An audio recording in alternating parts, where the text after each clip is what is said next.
Alright guys, got another video for you. We have our jet. It moves around left and right and it fires some lasers. This is where we were last time. We need to make it where we can turn our jet and shoot in different directions. So that's what we're going to do in this video. By the end of this video, when you right click the mouse, your jet's going to turn and the lasers are going to fire and follow the path of the jet correctly instead of just shooting only in one direction. So let's see if we can make that happen today. Alright, so I have 3 scenes.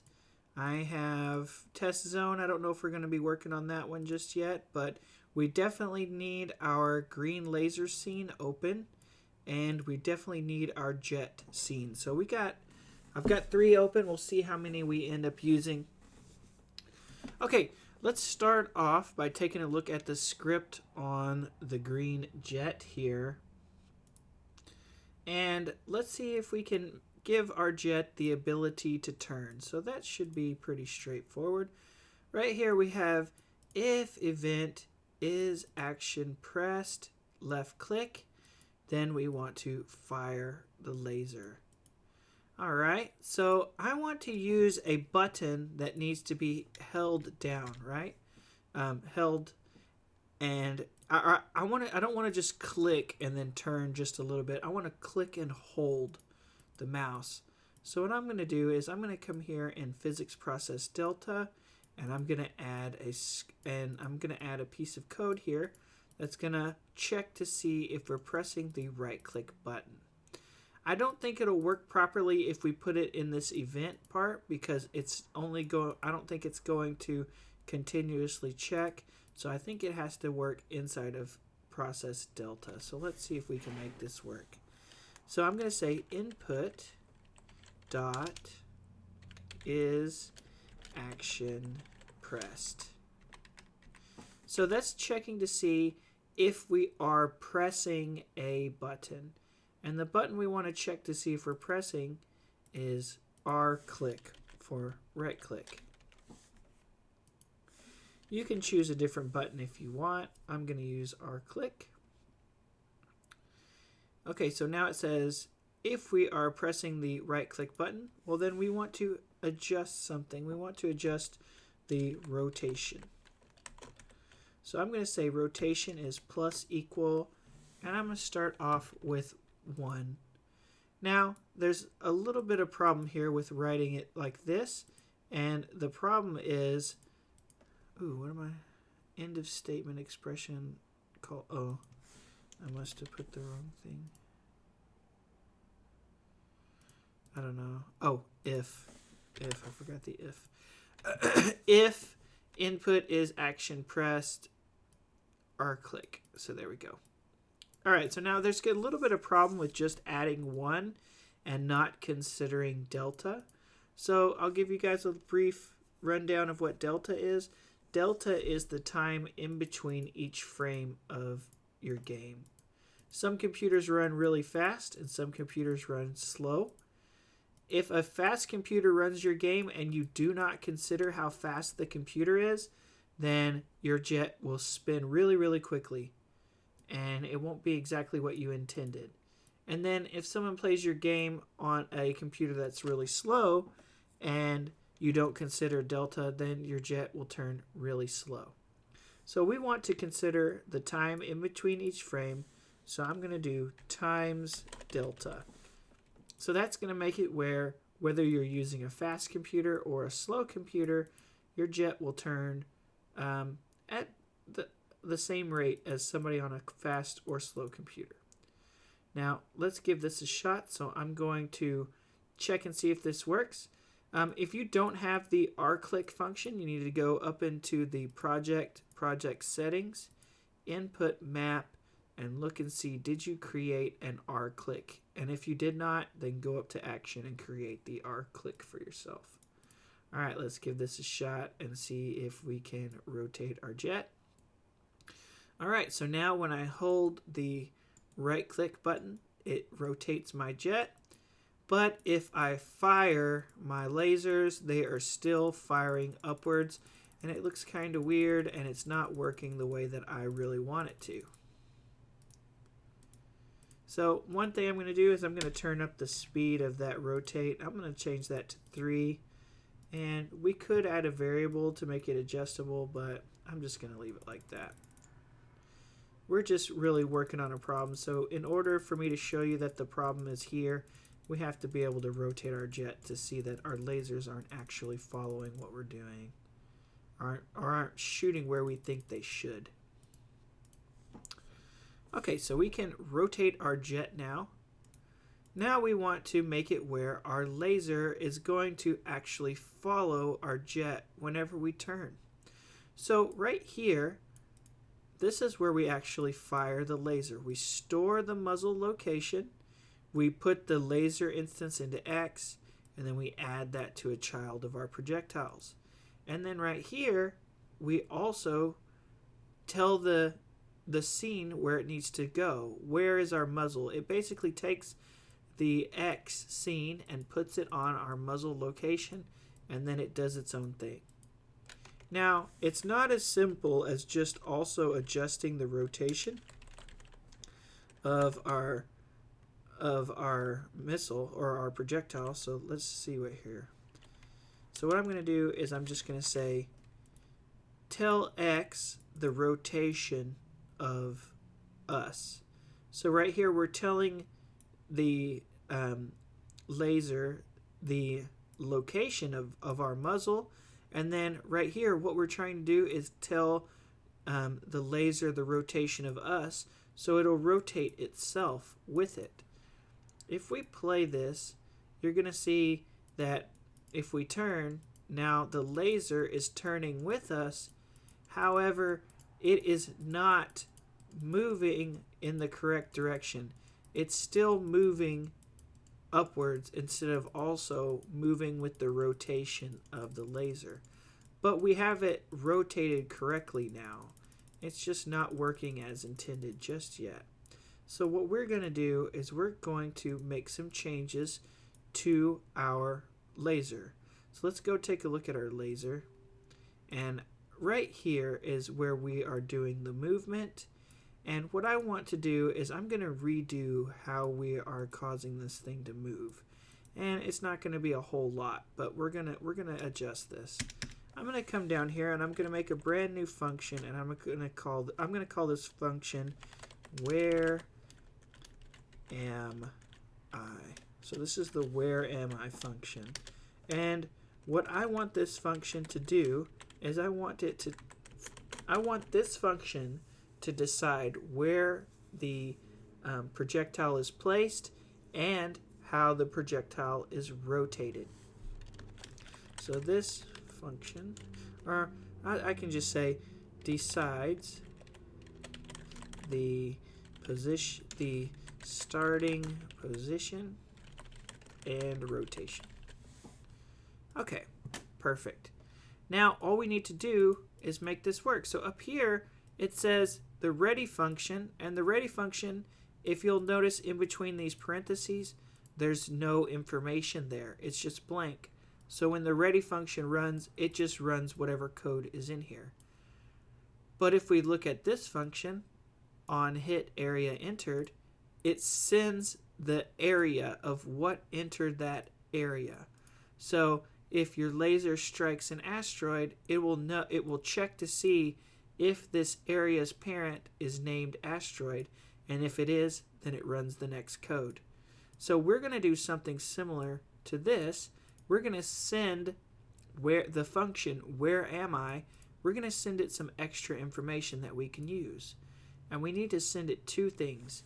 We need to know its the jet's position and the jet's rotation, or the starting position of the laser and the starting rotation of the laser. So I'm going to use shorthand here. I'm just going to say pause, or POS for the position. And I am going to say position, or I'll say self dot position is equal to pause. Okay, so whenever we call this function, we also need to send it some information. We need to send it the starting location of our laser. So let's go back to the jet. And what we're going to do is we're going to change some of this information right here. So this says X dot position. We're not using this anymore. We want to set the position with that function this time. So the function we need to call is where am I?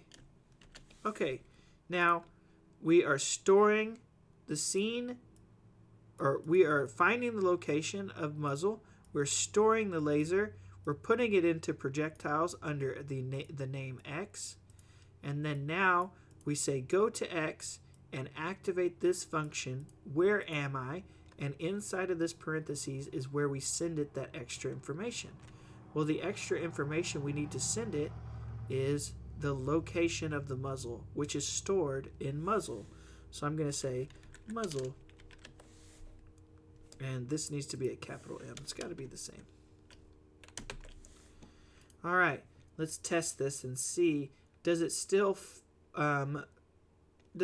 shoot the laser and put it in the correct spot? Let's find out. So there's my jet. I can rotate, and my laser is getting placed in the right spot. It's just not turned correctly. So now the jet is not deciding where it goes, or the jet is not, we're not actually like putting it there with the jet. We're calling the function and sending it some information, and then the laser is deciding where it goes. So I'm going to go back over here to the laser scene. And now what I want to do is I not only want to get the position, but I also need to get the rotation. So I'm going to use some more shorthand here, and I'm going to say comma rot. So this says where am I, and it sends a position, and we need a position, and we're also going to need a rotation. And then we're going to say self dot rotation is equal to rot. Okay, so 31 says set this position and set this, and then 32 says set this rotation. And we get this information from whoever calls the function. So we need to send it two things, a position and a rotation. So let's go back to jet. So we have the position here, which is muzzle. Now we also need to send it a rotation. Now, if I put rotation like that, we're on the green jet script. This is the green jet script. So if I say rotation, I have to be talking about the green jet. A way to make sure that you're, sometimes people just like to put this to make sure that's what's happening. They put self. So I can read that and I go, oh, it has to be talking about itself. But you really don't have to put that. You can just put rotation. Okay, so now we are sending it the location of muzzle and the rotation of the jet. So let's go back to this scene and see, does it rotate now? And it does. So that is now being taken care of by the laser scene. Okay, so we're pretty much done here with the jet. The jet has done everything it can. It can send it the location, and it's sending it the rotation. Let's go take a look back at the green laser again. Now, like I was telling you a minute ago, if you put self in front of it, as long as you know what script you're on, you don't really have to use self. It's already going to assume that. So here, let me prove it to you. I'll get rid of this self part right here. Now it just says position, and this just says rotation. And there, it's going to work just like it did before, because I was already on that script. So that self thing is just, it's kind of like a visual just to help the person coding it. Okay, so back to our script here. We have the starting position and we have the starting rotation. Now we need to kind of change how this movement is working. Godot has a built-in function or method called DotRotated. And what DotRotated does, let's see if I got that right. Let's respell that. Okay, what dot rotated does is this part of this function right here tells it to move in a certain direction. It's moving up on the y-axis. Now, if we don't have this dot rotated here, it's only going to do this. It's just going to move upwards on the y-axis. But when we add this dot rotated to it, it's also going to consider the rotation. Let's take a look and see if we can visualize that. Here's our laser, and if we want this laser to move in a certain direction, we can take a look at transform, and we can start moving it. If we move it up, you can see that y starts to go more negative. So if we add a negative number to it, or we make that negative number bigger and bigger, then it's going to continue going up. If we're making y positive, it's going to go downwards. Okay? Now, if we consider the rotation, so if we just rotate it, now if we don't take in the relative rotation of it, then it's just going to continue going up with this particular motion. However, if you were like driving your car and you turned the wheel and then you started driving again, you're still driving with your wheels turning in the same direction, you're going to get moved like this. And that is exactly what that dot rotated does.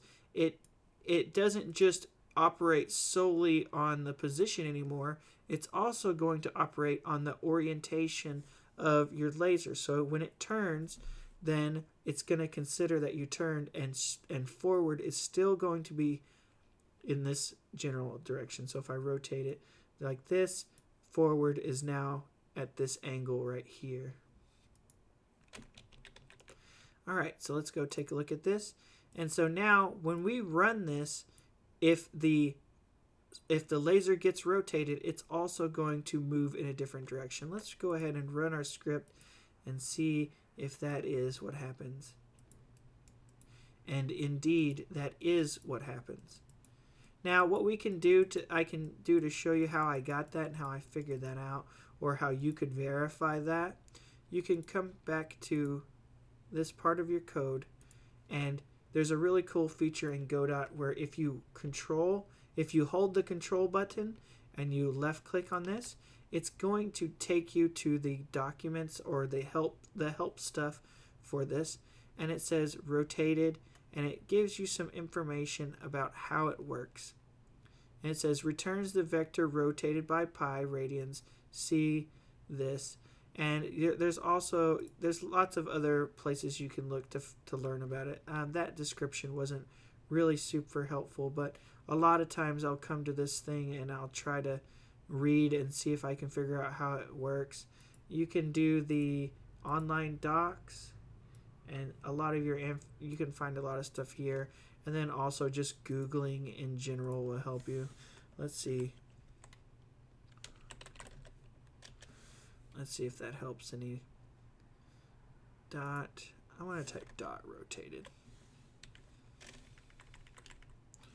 I haven't looked this up yet, so if nothing comes up, then nothing comes up, or if I don't find it. But a lot of times I'll just look through this and try to find things, or you can look up on Google and find it. Yeah, just trying to share as much information as I can with a way to actually figure out certain things. But anyway, that's it for this video. I hope you guys learned something. I hope you have a good day. So I'll talk to you guys later.